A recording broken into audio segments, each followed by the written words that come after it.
माँ मिसा क्लास की तरफ से बहुत ही शानदार और लाजवाब वीडियो, और ये है वीडियो प्रेजेंट कंटिन्यूअस टेंस का, जो एक ही वीडियो में कंप्लीट बताया गया है। मेरे चैनल पर आप नए हैं तो मेरे चैनल को सब्सक्राइब करें, और मेरा वीडियो आपको अच्छा लगे तो लाइक एंड कमेंट करें। Thank you to all of you starting for my videos. माँ मिसा क्लास की तरफ से बहुत ही शानदार, बहुत ही लाजवाब ये वीडियो टेंस का थर्ड पार्ट हम लोग आज चर्चा करने जा रहे हैं। टॉपिक है what is present continuous tense. Present continuous tense क्या होता है या किसे कहते हैं। फिर सुनिएगा, what is present continuous tense, the form of verb which indicates that the action is continuing in the present time is called present continuous tense. फिर सुनिएगा, what is present continuous tense, the form of verb which indicate that the action is continuing in the present time is called present continuous tense. कहने मतलब ये हुआ, जिस tense से हमें यह पता चले कि वर्क या काम प्रेजेंट टाइम में जारी है या हो रहा है, उसे कहते हैं हम लोग प्रेजेंट कंटिन्यूअस टेंस कहते हैं। फिर से सुनिएगा बच्चों, what is present continuous tense किसे कहते हैं, तो the form of verb which indicate that the action is continuing in the present time is called present continuous tense। जिस टेंस से यह जानकारी मिले कि काम या वर्क प्रेजेंट टाइम में जारी है या हो रहा है, उसे हम लोग कहते हैं प्रेजेंट कंटिन्यूअस टेंस कहते हैं। एग्जाम्पल है such as, he is writing, वह लिख रहा है, लिखा हुआ है वह लिख रहा है। इसका ट्रांसलेशन हम लोग हिंदी से इंग्लिश ट्रांसलेट करेंगे तो ही इज राइटिंग होता है। यू आर प्लेइंग, आप खेल रहे हैं, क्या काम जारी है। ही इज राइटिंग मतलब यहाँ लिखने का काम जारी है। यू आर प्लेइंग मतलब यहाँ आप खेल रहे हैं, मतलब खेलने का काम जारी है।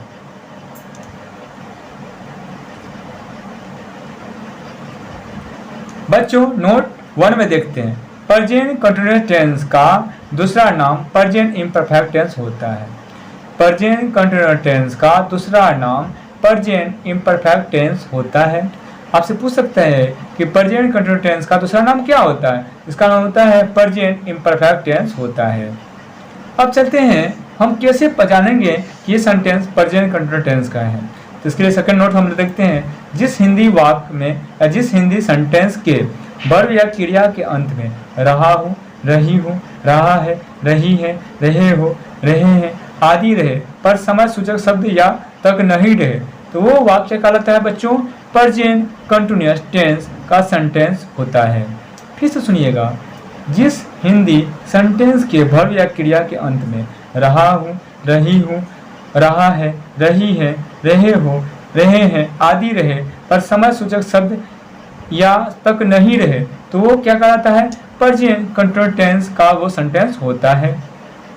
बच्चों हम लोग जानेंगे अब प्रेजेंट कंटिन्यूअस टेंस का अफर्मेटिव सेंटेंस को हिंदी से इंग्लिश बनाने के लिए कौन सा स्ट्रक्चर हम लोग बनाते हैं, उसका स्ट्रक्चर क्या होता है, उस पर हम लोग जाने आगे हम लोग जिक्र करेंगे।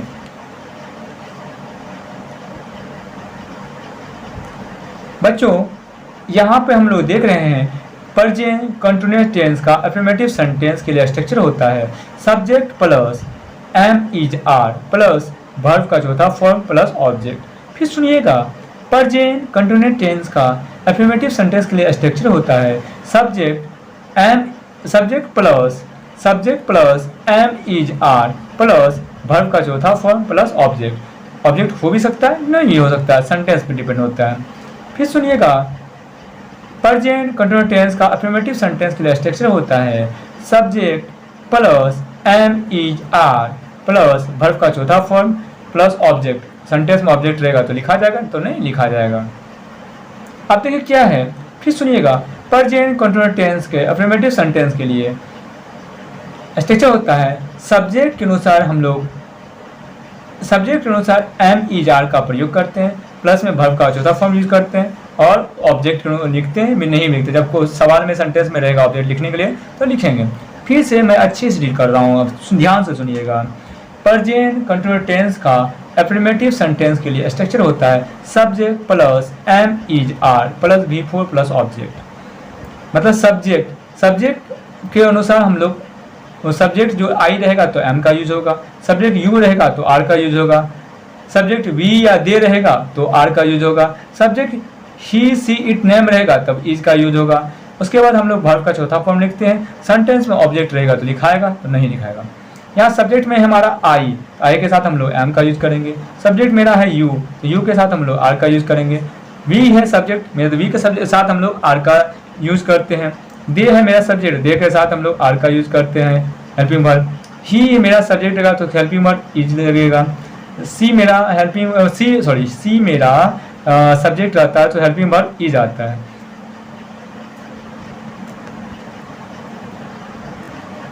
बच्चों ही मेरा सब्जेक्ट रहता है तो हेल्पिंग वर्ब इज आता है। सी मेरा सब्जेक्ट रहता है तो हेल्पिंग वर्ब इज आता है। इट मेरा सब्जेक्ट रहता है तो हेल्पिंग वर्ब इज आता है। नेम रहेगा तो नेम के साथ हम लोग नेम सब्जेक्ट रहेगा तो उसके साथ हम लोग हेल्पिंग वर्ब इज का प्रयोग करते हैं। या आपको नाम में प्रीति, सोनी, नंदनी इसमें या और कोई भी नाम रहे, सिंगल नाम रहे तो इज का यूज हो जाएगा। यहाँ पर रहता प्रीति एंड सोनी रहता तब आर का यूज हम लोग करते हैं।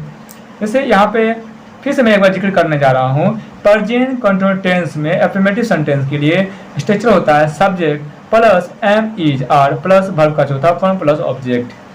सब्जेक्ट के अनुसार हम लोग एम इज आर का प्रयोग करते हैं। उसके बाद हम लोग हेल्पिंग वर्ब का चौथा फॉर्म का यूज करते हैं। सेंटेंस में ऑब्जेक्ट रहता है तो ऑब्जेक्ट लिखते हैं, नहीं रहता तो नहीं लिखते हैं।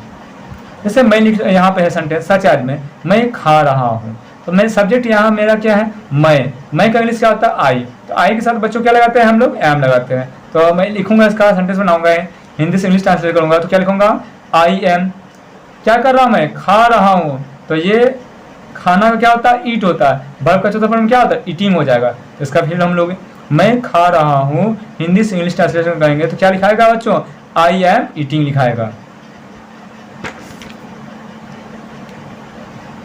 बच्चों उसके बाद सेकेंड हम लोग एग्जाम्पल है तुम लोग स्कूल जा रहे हो।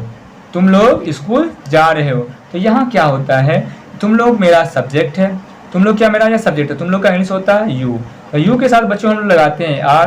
तो यू सब्जेक्ट के बाद मेरा क्या है आर आया हेल्पिंग वर्ब आया और वर्ब का चौथा फॉर्म और उसके बाद फिर हम लोग ऑब्जेक्ट लिखते हैं। तो यहाँ पर क्या होगा तुम लोग स्कूल जा रहे हो तो तुम लोग हो जाएगा मेरा सब्जेक्ट हो जाएगा। स्कूल क्या मेरा हो जाएगा ऑब्जेक्ट हो जाएगा। जा रहे हैं क्या आएगा मेरा जा रहे हैं ये मेरा हो जाएगा वर्ब हो जाएगा। यहाँ सब्जेक्ट क्या है तुम लोग। तो तुम लोग का इंग्लिश क्या होता है बच्चों यू होता है। यू के साथ बच्चों हम लोग क्या करते हैं आर का यूज करते हैं। यू के बाद हम लोग क्या लिखे आर लिखे। सब्जेक्ट के बाद हम लोग क्या लगाए आर लगाए। सब्जेक्ट मेरा क्या था आर। उसके बाद क्या है वर्ब का चौथा वर्ब मतलब गो मतलब होता है जाना। यहाँ पे जा रहे हैं तो क्या हो जाएगा गो का वर्ब फॉर गोइंग हो जाएगा। टू कहाँ ऑब्जेक्ट क्या है मेरा स्कूल लिखा जाएगा। तो तुम लोग स्कूल जा रहे हैं हिंदी से इंग्लिश ट्रांसलेट करेंगे तो क्या होगा you are going to school होगा। बच्चों आज हम लोग प्रेजेंट कंटिन्यूअस टेंस के नेगेटिव सेंटेंस के लिए स्ट्रक्चर होता है subject plus is am are plus not plus verb का चौथा फॉर्म प्लस ऑब्जेक्ट। फिर सुनिएगा प्रेजेंट कंटिन्यूअस टेंस के लिए नेगेटिव सेंटेंस के लिए स्ट्रक्चर होता है subject plus is am are plus not plus verb का चौथा फॉर्म प्लस ऑब्जेक्ट। सब्जेक्ट के अनुसार हम लोग इज एम आर का प्रयोग करते हैं। उसके बाद हम लोग नोट लगाते हैं फिर वर्ब का चौथा फॉर्म लगाते हैं। सेंटेंस में ऑब्जेक्ट रहता तो ऑब्जेक्ट लिखते हैं, नहीं रहता तो नहीं लिखते हैं। फिर सुनिएगा प्रेजेंट कंटिन्यूअस टेंस के ये नेगेटिव सेंटेंस के लिए स्ट्रक्चर होता है subject plus is am are plus not plus verb का चौथा फॉर्म प्लस ऑब्जेक्ट। कहने मतलब सब्जेक्ट के अनुसार हम लोग इज एम आर का प्रयोग करते हैं। उसके बाद हम लोग नोट लगाते हैं फिर वर्ब का चौथा फॉर्म का यूज करते हैं। ऑब्जेक्ट रहेगा तो लिखेंगे, ऑब्जेक्ट नहीं रहेगा तो नहीं लिखेंगे, सेंटेंस पे डिपेंड करेगा। यहाँ पे यहाँ सब्जेक्ट मेरा आई है तो आई के साथ हम लोग एम का यूज करते हैं। सब्जेक्ट मेरा यू है तो यू के साथ हम लोग आर का यूज करते हैं। सब्जेक्ट मेरा वी है तो वी के साथ हम लोग आर का यूज करेंगे। सब्जेक्ट मेरा दे है तो दे के साथ हम लोग आर का यूज करेंगे। सब्जेक्ट मेरा ही है तो ही के साथ हम लोग इज का यूज करेंगे। सब्जेक्ट मेरा सी है सी के साथ हम लोग इज का यूज करेंगे। सब्जेक्ट मेरा इट है इट के साथ हम लोग इज का यूज करेंगे। अब सिंगल नाम है, मान के चलिए किसी का सिंगल नाम है, तो वहाँ हम लोग इज का यूज करेंगे। जैसे यहाँ लिखा हुआ कृतिका और संध्या लिखा हुआ है, इसके लिए भी हम लोग हेल्पिंग वर्ब में इज का यूज करते हैं। राजीव एंड पीयूष लिखा रहेगा, तब क्या हो जाएगा, यहाँ पे आर का यूज हो जाएगा। अब सच एज में लिखते हैं वह नहीं पढ़ रहा है, तो वह का इंग्लिश क्या होता है, यहाँ पे वह क्या मेरा यहाँ पे सब्जेक्ट है, वह का इंग्लिश होता है ही, तो ही के साथ हम लोग क्या हेल्पिंग वर्ब लगाते हैं, इज लगाते हैं। उसके बाद नेगेटिव सेंटेंस है तो नोट लगेगा। अब पढ़ रहे हैं तो इसका क्या हुआ, रीडिंग। तो जब वह नहीं पढ़ रहा है तो हिंदी से इंग्लिश ट्रांसलेशन क्या होगा, ही इज नॉट रीडिंग। ये फिर सुनिएगा, वह नहीं पढ़ रहा है, वह नहीं पढ़ रहा है, तो वह का इंग्लिश क्या होता है, ही के साथ हम लोग बच्चों क्या लगाते हैं, इज लगाते हैं, तो इज लिख दिए।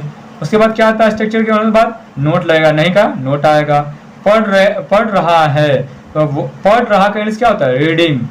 तो वो नहीं पढ़ रहा है, तो इसका हम लोग हिंदी से इंग्लिश ट्रांसलेट करेंगे, क्या होगा, he is not reading.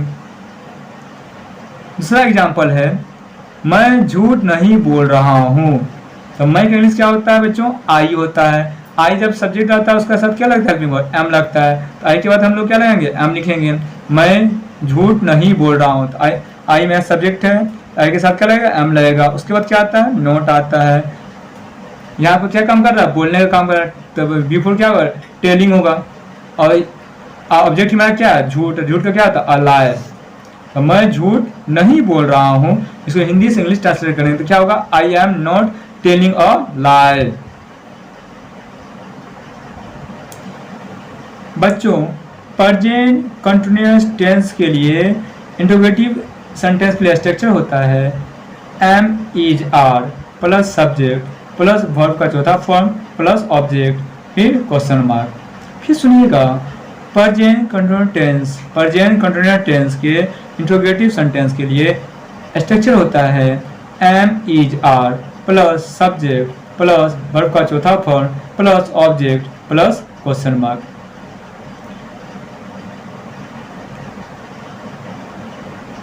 Subject के अनुसार हम लोग उससे पहले हम एम इज आर का प्रयोग करते हैं। सब्जेक्ट जो रहता है उससे पहले हम लोग एम इज आर का प्रयोग होता है। इंट्रोगेटिव सेंटेंस के लिए स्ट्रक्चर जो कहता है am is are plus subject plus verb का चौथा form plus object question mark.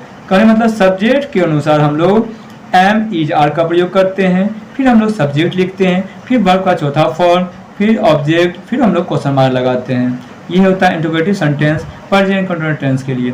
फिर सुनिएगा, प्रेजेंट कंटीन्यूअस टेंस के लिए इंट्रोगेटिव सेंटेंस के लिए स्ट्रक्चर होता है am is are plus subject plus verb का चौथा form plus object plus question mark. अब कहा जा रहा है कि हम लोग सब्जेक्ट के अनुसार एम इज आर का प्रयोग करते हैं, फिर उसके बाद हम लोग सब्जेक्ट लिखते हैं, उसके बाद वर्ब का चौथा फॉर्म, फिर हम लोग ऑब्जेक्ट सेंटेंस में रहेगा तो ऑब्जेक्ट लिखेंगे, नहीं रहेगा तो नहीं लिखेंगे, उसके बाद हम लोग नहीं रहेगा तो हम क्वेश्चन मार्क लगा देंगे, नहीं तो ऑब्जेक्ट लिखने के बाद हम लोग क्वेश्चन मार्क लगाएंगे। फिर सुनिएगा, प्रेजेंट कंटीन्यूअस टेंस के लिए इंट्रोगेटिव सेंटेंस के लिए स्ट्रक्चर होता है am is are plus subject plus verb का चौथा form plus object plus question mark. बच्चों, सब्जेक्ट के अनुसार हम लोग एम इज आर का प्रयोग करते हैं, उसके बाद हम लोग सब्जेक्ट लिखते हैं, उसके बाद वर्ब का चौथा फॉर्म, और उसके बाद हम लोग ऑब्जेक्ट रहेगा तो ऑब्जेक्ट लिखेंगे, नहीं रहेगा तो हम लोग क्वेश्चन मार्क लगा देंगे। ऑब्जेक्ट रहेगा तो ऑब्जेक्ट लिखेंगे, उसके बाद हम लोग क्वेश्चन मार्क लगाएंगे। जब आई मेरा सब्जेक्ट रहेगा तो इसके साथ हम लोग एम का यूज करेंगे, यू मेरा सब्जेक्ट रहेगा तो इसके साथ हम लोग आर का यूज करेंगे, वी मेरा सब्जेक्ट रहेगा तो इसके साथ हम लोग आर का यूज करेंगे, दे मेरा सब्जेक्ट रहेगा तो इसके साथ आर का यूज करेंगे, ही मेरा सब्जेक्ट रहेगा तो इसके साथ हम लोग इज का यूज करेंगे, सी मेरा सब्जेक्ट रहेगा तो इसके साथ हम लोग इज का यूज करेंगे, इट मेरा सब्जेक्ट रहेगा तो इसके साथ हम लोग इज का यूज करेंगे, नाम रहेगा मेरा सब्जेक्ट तो इसके साथ हम लोग इज का प्रयोग करेंगे।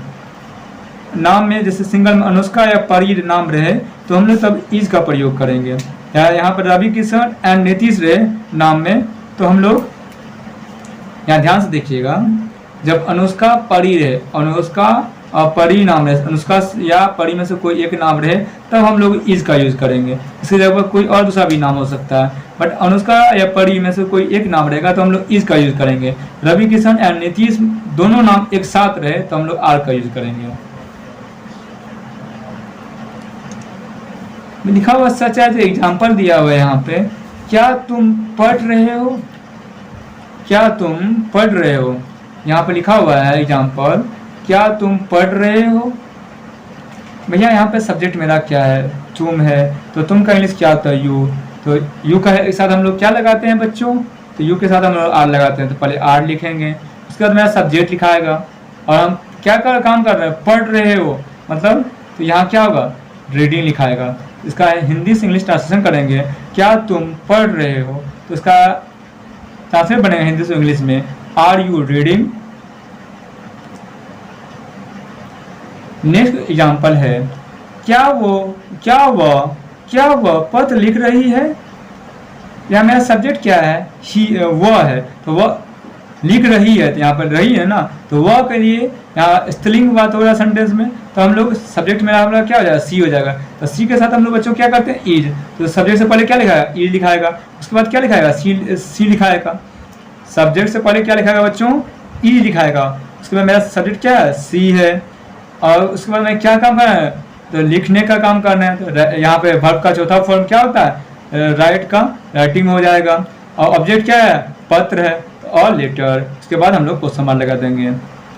तो क्या लिखा हुआ है यहाँ पे, क्या वह पत्र लिख रही है, तो इसे लिखेंगे, इसका हिंदी से इंग्लिश ट्रांसलेशन करेंगे, इज सी राइटिंग और लेटर, उसके बाद क्वेश्चन मार्क। क्या वह पत्र लिख रही है, तो हिंदी से इंग्लिश ट्रांसलेशन करेंगे, उसको लिख सकते हैं ऐसे, इज सी राइटिंग और लेटर, फिर क्वेश्चन मार्क। बच्चों प्रेजेंट कंटिन्यूअस टेंस के नेगेटिव इंट्रोगेटिव सेंटेंस के लिए स्ट्रक्चर होता है am is are plus subject plus not plus verb का चौथा फॉर्म प्लस ऑब्जेक्ट फिर question mark. Present continuous tense के लिए नेगेटिव इंट्रोगेटिव सेंटेंस के लिए स्ट्रक्चर होता है am is are plus subject plus not plus verb का चौथा फॉर्म प्लस ऑब्जेक्ट फिर क्वेश्चन मार्क। सब्जेक्ट के अनुसार हम लोग सब्जेक्ट से पहले जो सब्जेक्ट रहता है उससे पहले, जो सब्जेक्ट रहेगा उससे पहले हम लोग उसके जो सब्जेक्ट रहेगा उसके अनुसार हम लोग एम इज आर का प्रयोग करते हैं, फिर सब्जेक्ट लिखते हैं, फिर नोट का प्रयोग करेंगे, वर्ब का चौथा फॉर्म, फिर ऑब्जेक्ट लिखेंगे, ऑब्जेक्ट रहेगा तो ऑब्जेक्ट लिखेंगे, नहीं रहेगा तो हमें क्वेश्चन मार्क लिख देंगे, ऑब्जेक्ट रहेगा तो ऑब्जेक्ट लिख कर फिर क्वेश्चन मार्क लिखेंगे। प्रेजेंट कंटिन्यूअस टेंस के लिए निगेटिव इंट्रोगेटिव सेंटेंस के लिए स्ट्रक्चर होता है am is are plus subject plus not plus verb का चौथा फॉर्म प्लस ऑब्जेक्ट फिर क्वेश्चन मार्क। सब्जेक्ट के अनुसार हम लोग एम इज आर का प्रयोग करते हैं, सब्जेक्ट के अनुसार हम लोग एम इज आर का प्रयोग करते हैं, फिर हम लोग सब्जेक्ट लिखते हैं, फिर हम लोग नोट का प्रयोग करते हैं, फिर हम लोग वर्ब का चौथा फॉर्म का यूज करते हैं, और ऑब्जेक्ट रहेगा तो ऑब्जेक्ट लिखेंगे, तब फिर क्वेश्चन मार्क लिखेंगे, नहीं तो ऑब्जेक्ट नहीं रहेगा तो फिर हम लोग सीधा वर्ब लिखने के बाद क्वेश्चन मार्क लगा देंगे, ऑब्जेक्ट रहेगा तो ऑब्जेक्ट लिखेंगे, उसके बाद हम लोग क्वेश्चन मार्क लगाएंगे। यहाँ पे मेरा सब्जेक्ट है बच्चों आई, तो आई के साथ हम लोग लगाते हैं एम, यू के साथ लगाते हैं बच्चों आर, वी मेरा सब्जेक्ट रहेगा तो वी के साथ हम लोग लगाएंगे आर, दे मेरा सब्जेक्ट रहेगा तो उसके साथ हम लोग आर का यूज करेंगे, सब्जेक्ट मेरा ही रहेगा तो ही के सब्जेक्ट के साथ हम लोग इज का प्रयोग करेंगे, सी ऑब्जेक्ट रहेगा तो हमें सी मेरा सब्जेक्ट रहेगा, सी ऑब्जेक्ट नहीं सी मेरा सब्जेक्ट रहेगा तो हम लोग इसके साथ इज का प्रयोग करेंगे, इट मेरा सब्जेक्ट रहेगा इसके साथ हम लोग इज का प्रयोग करेंगे।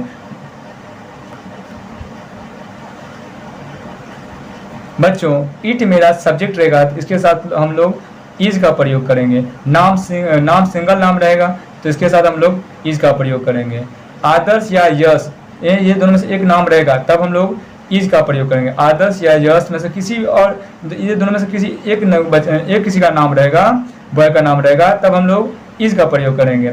यहीं पर नीतीश एंड कृष्णा रहे तब हम लोग आर का प्रयोग करते हैं। अब सच है लिखा हुआ है यहाँ पे, क्या वह नहीं सो रहा है, क्या वह नहीं सो रहा है, तो मेरा यहाँ वह क्या है सब्जेक्ट है, वह का इंग्लिश मीनिंग क्या होता है, ही होता है, ही मेरा सब्जेक्ट है तो ही के साथ बच्चों हम लोग क्या लगाते हैं, इज लगाते हैं, सब्जेक्ट पहले क्या लिखाएगा, इज लिखाएगा, उसके बाद क्या आएगा, सब्जेक्ट मेरा क्या है, ही है, उसके बाद क्या आता है, उसके बाद हम लोग नहीं का नोट लिखाएंगे, और सो रहा है तो सो रहा है का इंग्लिश होता है स्लीपिंग, और उसके बाद हम लोग क्वेश्चन मार्क लगा देंगे। क्या वह नहीं सो रहा है, इसको हिंदी से इंग्लिश ट्रांसलेशन क्या करेंगे, इसको करेंगे सीधा बोलेंगे हम लोग इज ही नॉट स्लीपिंग, फिर क्वेश्चन मार्क लगा देंगे। क्या कोई बोल दे आपको हिंदी से इंग्लिश ट्रांसलेशन करने दे और कहे क्वेश्चन ये दे कि क्या वह नहीं सो रहा है, तो हिंदी से इंग्लिश ट्रांसलेशन कैसे करेंगे इसका? तो लिखेंगे, बोलेंगे इज ही नॉट स्लीपिंग, फिर क्वेश्चन मार्क। फिर दूसरा एग्जाम्पल है, क्या तुम झूठ नहीं बोल रहे हो। यहाँ मेरा सब्जेक्ट क्या है? तुम। सब्जेक्ट से पहले क्या आएगा? इसका हेल्पिंग वर्ब आएगा। तुम का इंग्लिश क्या होता है? यू होता है। तो यू के साथ हम लोग बच्चों क्या लगाते हैं? आर लगाते हैं। तो आर ले लिखेंगे, उसके बाद हेल्पिंग वर्ब पर लिखेंगे, उसके बाद क्या लिखेंगे? फिर सब्जेक्ट को लिखेंगे, उसके बाद क्या लिखाएगा? नोट लिखाएगा। ये काम क्या कर रहा है? बोलने का, तो टेलिंग लिखाएगा। और इसका ऑब्जेक्ट क्या है? झूठ, और लाई लिखाएगा। तो क्या है? क्या तुम झूठ नहीं बोल रहे हो। तो हिंदी से इंग्लिश ट्रांसलेशन करेंगे तो क्या होगा? Are you not telling a lie, फिर क्वेश्चन मार्क लग जाएगा। बच्चों, प्रेजेंट कंटीन्यूअस टेंस के लिए यूजेस ऑफ WH फैमिली के लिए सेंटेंस रहेगा। तो उसके लिए स्ट्रक्चर होता है what, when, why, where, how में से plus is, am, are plus subject plus verb का चौथा फॉर्म प्लस ऑब्जेक्ट प्लस फिर क्वेश्चन मार्क। फिर सुनिएगा, प्रेजेंट कंटीन्यूअस टेंस के लिए यूजेस ऑफ WH फैमिली के लिए सेंटेंस के लिए स्ट्रक्चर होता है what, when, why, where, how plus is, am, are plus subject plus verb का चौथा फॉर्म प्लस ऑब्जेक्ट प्लस फिर क्वेश्चन मार्क। कहने मतलब ये हुआ कि WH फैमिली से जो सेंटेंस में WH फैमिली से रिलेटेड जो वर्ड का यूज होगा उस वर्ड का पहले हम लोग यूज करते हैं। सब्जेक्ट के अनुसार हम लोग इज, एम, आर का प्रयोग करते हैं। उसके बाद हम लोग सब्जेक्ट लिखते हैं, फिर हम लोग वर्ब का चौथा फॉर्म लिखते हैं। उसके बाद हम लोग ऑब्जेक्ट रहेगा तो ऑब्जेक्ट लिखते हैं, नहीं रहेगा तो ऑब्जेक्ट छोड़ देते हैं, सीधा क्वेश्चन मार्क लगा देते हैं। फिर सुनिएगा, प्रेजेंट कंटीन्यूअस टेंस के लिए usages of the WH family sentence के लिए स्ट्रक्चर होता है what, when, why, where, how plus is, am, are plus subject plus before plus object plus question mark. कहने मतलब WH फैमिली से रिलेटेड जो भी सेंटेंस में यूज होगा वर्ड उसको पहले हम लोग लिखते हैं। सब्जेक्ट के अनुसार हम लोग इज, एम, आर का प्रयोग करते हैं। उसके बाद हम लोग सब्जेक्ट लिखते हैं, फिर वर्ब का चौथा फॉर्म लिखते हैं, फिर हम लोग ऑब्जेक्ट रहता है तो ऑब्जेक्ट लिखते हैं, तो फिर उसके बाद क्वेश्चन मार्क लगाते हैं। ऑब्जेक्ट नहीं रहेगा तो हम लोग तो नहीं लिखेंगे, वर्ब के बाद सीधे हम क्वेश्चन मार्क लगा देंगे। यहाँ पे बच्चों दिया हुआ है, यहाँ पर दिया हुआ सब्जेक्ट में आई, तो आई के साथ हम लोग बच्चों क्या यूज करते हैं? आई सब्जेक्ट में रहेगा, इसका हेल्पिंग वर्ब एम हो जाएगा। यू मेरा सब्जेक्ट रहेगा तो इसका हेल्पिंग वर्ब आर हो जाएगा। आई मेरा सब्जेक्ट रहेगा तो इसका हेल्पिंग वर्ब एम हो जाएगा। यू मेरा सब्जेक्ट रहेगा तो इसका हेल्पिंग वर्ब आर हो जाएगा। दे मेरा सब्जेक्ट रहेगा तो इसका हेल्पिंग वर्ब आर हो जाएगा। वी मेरा सब्जेक्ट रहेगा तो इसका हेल्पिंग वर्ब आर हो जाएगा। जब मेरा ही सब्जेक्ट रहेगा तो इसका हेल्पिंग वर्ब इज हो जाएगा। जब मेरा सब्जेक्ट सी रहेगा तो इसका हेल्पिंग वर्ब इज हो जाएगा। जब नाम सिंगल नाम रहे कोई तो उस सब्जेक्ट के साथ हम लोग हेल्पिंग वर्ब इज लगाते हैं। जैसे प्रीति या राम में से सिंगल प्रीति या राम में से कोई एक नाम रहे तो हम लोग इस सब्जेक्ट में हम लोग हेल्पिंग वर्ब इज का यूज करते हैं। जब राम एंड श्याम रहे, दो नाम एक साथ रहे, तब इस सब्जेक्ट में हम लोग आर हेल्पिंग वर्ब का यूज करते हैं। यहाँ लिखा हुआ है तुम क्या कर रहे हो। ये हम कैसे पहचानेंगे ये जो WH फैमिली से है या इंट्रोगेटिव सेंटेंस है? जब सब्जेक्ट के बाद क्या, क्यों, कब, कहाँ, कैसे ये सारे वर्ड का यूज किया जाए सब्जेक्ट के बाद लिखने के बाद सेंटेंस में रहे। सेंटेंस में सब्जेक्ट के बाद क्या, कब, क्यों और कहाँ, कैसे ये सारे वर्ड जब सेंटेंस में सब्जेक्ट के बाद लिखा रहे तो ये ऑटोमेटिक रिलेटेड रहता है WH फैमिली से। फिर सुनिएगा, जब हिंदी सेंटेंस में सब्जेक्ट के बाद क्या, क्यों, कब, कहाँ, कैसे ये लिखा रहे किसी भी सेंटेंस में तो ये कहलाएगा ये WH फैमिली से रिलेटेड है। या एग्जांपल में देखते हैं, तुम क्या कर रहे हो, तो सब्जेक्ट के बाद क्या आया, यहाँ क्या आया, तुम क्या है, यहाँ तुम का इंग्लिश होता है यू, तो यू के बाद क्या, यू मेरा सब्जेक्ट है, उसके बाद क्या मेरा आया, क्या आया, WH फैमिली आया ना, तो तुम क्या कर रहे हो। तो यहाँ पे मेरा इसमें सबसे पहले हम क्या करते हैं, जो WH सब्जेक्ट वाले बाद जो WH फैमिली से रिलेटेड रहता है क्या आता है, क्या इंग्लिश क्या आता है बच्चों, वाट होता है। और यहाँ पे मेरा सब्जेक्ट क्या है, तुम का इंग्लिश क्या होता है, यू। बच्चों यू के साथ हम लोग क्या लगाते हैं, आर। तो वाट के बाद क्या आएगा, हेल्पिंग वर्ब आएगा आर। उसके बाद मेरा जो सब्जेक्ट तुम है वो लिखा आएगा यू। आप कर रहे हो तो काम कौन, मतलब यहाँ पे क्या डू का बिफोर क्या हो जाएगा, डूइंग हो जाएगा। यहाँ ऑब्जेक्ट नहीं दिया हुआ तो क्वेश्चन मार्क लगा दिए। तो तुम क्या कर रहे हो, हिंदी से इंग्लिश ट्रांसलेशन करेंगे तो क्या लिखा है इसका, व्हाट आर यू डूइंग, फिर हम लोग क्वेश्चन मार्क लगा देंगे। वह कैसे रह रही है।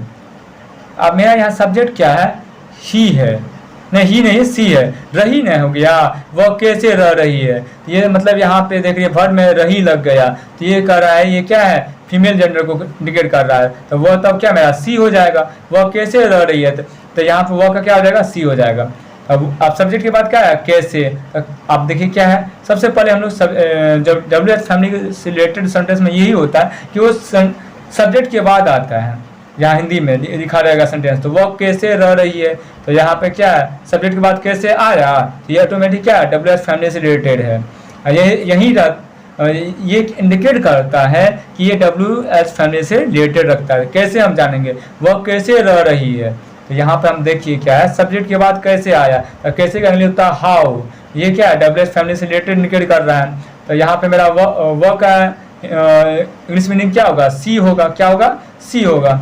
अब कैसे का जो है, कैसे का इंग्लिश होता है हाउ। और उसके बाद हम लोग क्या लगाते हैं, सब्जेक्ट के अनुसार हम लोग हेल्पिंग वर्ड लगाते हैं। तो वो यहाँ पे सी है मेरा सब्जेक्ट, क्या हो जाएगा इसका हेल्पिंग वर्ड, तो सी के साथ हम लोग कौन हेल्पिंग वर्ड, इज लगाते हैं। तो हाउ इज सब्जेक्ट क्या है, सी।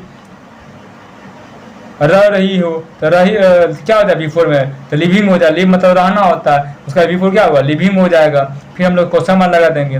वह कैसे रह रही है, तो इसको हिंदी से इंग्लिश से ट्रांसलेट करेंगे तो क्या लिखाएगा, हाउ इज सी लिविंग। फिर सुनिएगा, वह कैसे रह रही है, इसको हिंदी से इंग्लिश ट्रांसलेशन करेंगे तो क्या होगा, हाउ इज सी लिविंग। बच्चों प्रेजेंट कंटीन्यूअस टेंस के लिए usages of negative WH family sentence के लिए सुनिएगा फिर से। बच्चों present continuous tense usage of the negative WH family sentence के लिए स्ट्रक्चर होता है what, when, why, where, how plus is, am are plus subject plus not plus verb का चौथा form plus object plus question mark. फिर सुनिएगा, present continuous tense WH family के लिए सॉरी मैं कह रहा, फिर सुनिएगा, present continuous tense usage of negative WH family sentence के लिए स्ट्रक्चर होता है what, when, why, where, how. फिर उसके बाद होता है plus is, am are plus subject plus not plus verb का चौथा फॉर्म फिर ऑब्जेक्ट फिर क्वेश्चन मार्क। सुनिएगा, यहाँ पे बहुत से आसान और सरल शब्दों में मेरा सुनने का काम कीजिएगा। प्रेजेंट कंटीन्यूअस टेंस, इसमें usages of the negative WH family sentence के लिए स्ट्रक्चर होता है what, when, why, where, how, ये WH फैमिली से related word plus is, am are plus subject plus not plus verb का चौथा फॉर्म फिर plus object plus question mark. WH family से रिलेटेड जो भी सेंटेंस में वर्ड रहेगा उस वर्ड को पहले हम लोग यूज करते हैं। सब्जेक्ट के अनुसार इज, एम आर का प्रयोग करते हैं, फिर हम लोग सब्जेक्ट लिखते हैं, फिर नोट लिखते हैं, फिर वर्ब का चौथा फॉर्म लिखते हैं। ऑब्जेक्ट रहता है सेंटेंस तो ऑब्जेक्ट लिखते हैं, नहीं रहता है तो हम लोग वर्ब लिख के क्वेश्चन मार्क लगा देते हैं। तो ऑब्जेक्ट रहेगा तो ऑब्जेक्ट लिखेंगे, उसके बाद क्वेश्चन मार्क लगाएंगे। Present continuous tense usage of negative WH family के लिए स्ट्रक्चर होता है what, when, why, where, how plus is, am are plus subject plus not plus verb का चौथा फॉर्म प्लस ऑब्जेक्ट फिर क्वेश्चन मार्क। WH फैमिली से जो sentence में WH फैमिली से जो वर्ड का यूज किया जाएगा पहले उस वर्ड को लिखेंगे। सब्जेक्ट के अनुसार हम लोग इज, एम आर का यूज करेंगे, फिर सब्जेक्ट लिखेंगे, फिर हम लोग नोट लिखेंगे, वर्ब का चौथा फॉर्म लिखेंगे, फिर हम लोग ऑब्जेक्ट लिखेंगे, फिर क्वेश्चन मार्क लगाएंगे। फिर सुनिएगा, present continuous tense usage of the negative WH family के लिए स्ट्रक्चर होता है what, when, why, where, how plus is, am are plus subject plus not plus verb का चौथा form plus object plus question mark. WH जब sentence में WH family से related जो वर्ड रहेगा उसको पहले हम लोग लिखते हैं। What, when, why, where, how में से जो वर्ड रहेगा उसको पहले हम लिखते हैं। सब्जेक्ट के अनुसार हम लोग इज, एम, आर का प्रयोग करते हैं। फिर हम लोग सब्जेक्ट लिखते हैं, उसके बाद हम लोग नॉट लिखते हैं। फिर हम लोग वर्ब का चौथा फॉर्म लिखते हैं। ऑब्जेक्ट रहता है तो ऑब्जेक्ट लिखते हैं, नहीं रहता तो ऑब्जेक्ट के छोड़ देते हैं, क्वेश्चन मार्क लगा देते हैं। नहीं ऑब्जेक्ट रहता है तो ऑब्जेक्ट लिख कर फिर हम लोग क्वेश्चन मार्क लगाते हैं। बच्चों सब्जेक्ट मेरा आई रहे तो आई के साथ हम लोग आई जब सब्जेक्ट रहे तो आई के साथ हम लोग हेल्पिंग वर्ब एम का यूज करते हैं। यू सब्जेक्ट रहे तो यू सब्जेक्ट रहे तो इसके साथ हेल्पिंग वर्ब आर लगता है। दे सब्जेक्ट रहे तो इसके साथ आर का हेल्पिंग वर्ब यूज होता है। वी सब्जेक्ट रहे तो इसके साथ हम लोग आर का हेल्पिंग वर्ब का यूज करते हैं। ही सब्जेक्ट रहे तो इसके साथ हम लोग इस का हेल्पिंग वर्ब का यूज करते हैं। सी सब्जेक्ट रहे तो इसके साथ हम लोग सी सब्जेक्ट रहे तो इसके साथ हम लोग इज हेल्पिंग वर्ब का यूज करते हैं। जब मेरा इट हेल्पिंग वर्ब रहे इसके साथ हम लोग इट मेरा सब्जेक्ट रहे तो हम इट, जब मेरा सब्जेक्ट रहे तो इसके साथ हम लोग इज हेल्पिंग वर्ब का यूज करते हैं। सिंगल नाम रहे तो हम लोग इज हेल्पिंग वर्ब का यूज करते हैं। राम श्याम में से सिंगल कोई एक नाम आएगा तब हम लोग इज का प्रयोग करेंगे। यहाँ राम, श्याम, गीता, सीता कुछ भी नाम आ सकता है, तब सिंगल में रहेगा तो उस सब्जेक्ट के लिए हम लोग हेल्पिंग वर्ब इज का प्रयोग करते हैं। जहाँ रहेगा जब राधा एंड गीता दो नाम एक साथ रहेगा सब्जेक्ट के रूप में तब हम वहाँ पे हम लोग हेल्पिंग वर्ब के रूप में आर का प्रयोग करते हैं। बच्चों यहाँ पे हम लोग देखने जा रहे हैं तुम क्यों नहीं खा रहे हो। सचार में एग्जाम्पल है तुम क्यों नहीं खा रहे हो। तो यहाँ पर हम लोग देखते हैं कि सब्जेक्ट के बाद क्यों आया, क्यों। तो क्यों यहाँ पे क्या डब्ल्यूएस क्यों क्या इंग्लिश हुआ है, और यहाँ सब्जेक्ट क्या है तुम। हम लोग तुम का इंग्लिश क्या होता है यू होता है। यू के साथ हम लोग क्या आर लगाते हैं तो वाई के बाद क्या लिखाएगा आर लिखाएगा। तो सब्जेक्ट मेरा क्या है यू है तो यू लिखाएगा।